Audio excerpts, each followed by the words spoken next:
वो तो बाद में मेरे गजब के कारनामों को देख के सब पलटी मार गई, कहने लगे हराम खोर पता नहीं किस पर गया। देख कर मुझको हंसो मत, मैं भी गब्बर था कभी, वक्त ने गब्बर से मुझको अब बसंती कर दिया।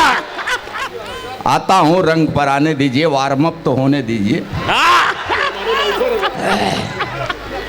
जिन लोगों ने सोनी चैनल देखा हो तो मैंने वहां यही कहा था कि 72 का हूं लेकिन 22 का इस समय काम करूंगा, और किया हो।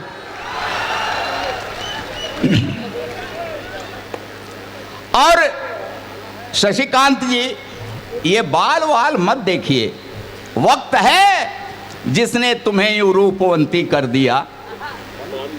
ये बस वक्त का खेल है, वक्त है जिसने तुम्हें यूं रूपवंती कर दिया। लेकिन याद रखना, जाने कितनों को इसी ने किंवदंती कर दिया। अच्छा है, क्या क्या क्या ये वक्त है जिसने तुम्हें यूं रूपवंती कर दिया, जाने कितनों को इसी ने किंवदंती कर दिया। देखकर मुझको हंसो मत, मैं भी गब्बर था कभी, वक्त ने गब्बर से मुझको अब बसंती कर दिया। क्या काफिया लगाया है। दादा ने जीवन में बसंत कम देखा, बसंतिये ज्यादा देखा है। जोरदार तालियां।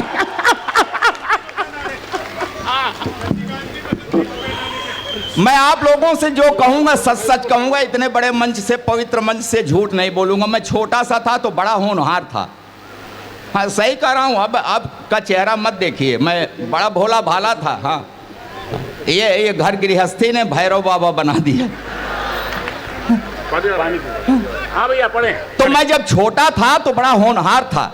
मुझको देखकर मेरी अम्मा, चाची, बुआ, मामी, मौसी सब यही कहते हैं, देखो देखो इसकी आंख मुझ पर गई है। कोई कहती नाक मुझ पर, कोई कहती है होठ, कोई कहती हंसी। सब कहती ये मुझ पर गया है, ये मुझ पर गया है, ये मुझ पर गया है। वो तो बाद में मेरे गजब के कारनामों को देख के सब पलटी मार गई, कहने लगे हराम खोर पता नहीं किस पर गया।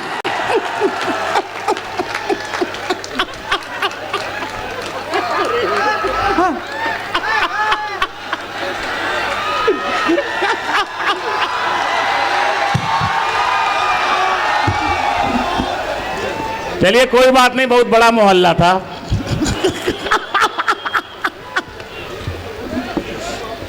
अच्छा मैं बिगड़ न जाऊं इसलिए मेरे बाप ने मुझको वो गांव वाले सरकारी प्राइमरी स्कूल में नहीं पढ़ाया।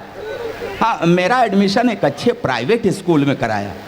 पिताजी के अच्छा विचार था, मगर मैं भी होनहार था।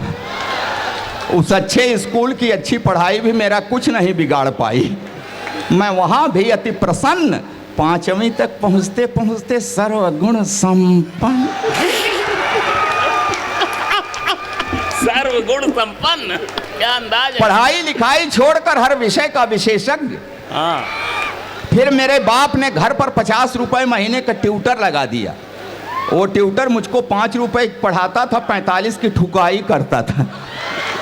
अच्छा मेरे ठुकाई कार्यक्रम में मेरे पिताजी भी रेगुलर सहयोग करते थे। कभी कभी फूफा मामा मौसा जी भी अपना कीमती वक्त देते थे।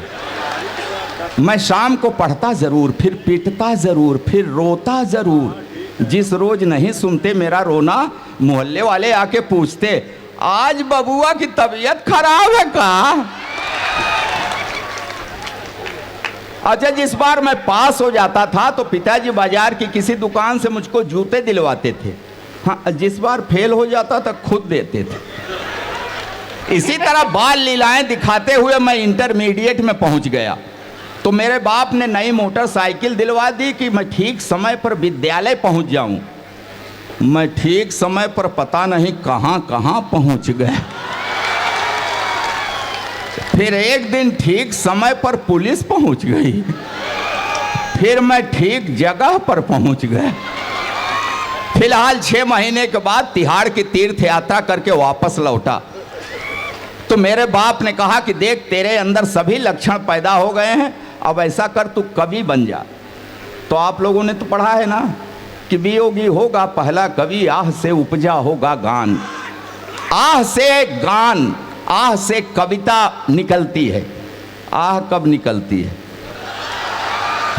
जब पढ़ती है तो हमको अकेले को न देखिए, ये जितने हैं ना एक तरफ से सब पर पड़ी है, और जिस पर जैसी पड़ी है वैसी उसकी कविता। जिन्हें बीबी ने पीटा करुण रस में गुनगुनाते हैं, पिटे जो प्रेमिका से वो सभी श्रृंगार गाते हैं। जिन्हें पब्लिक ने पीटा बन गए हैं वीर रस के कवि, और जो थाने में पिटे हैं हास्य की कविता सुनाते हैं।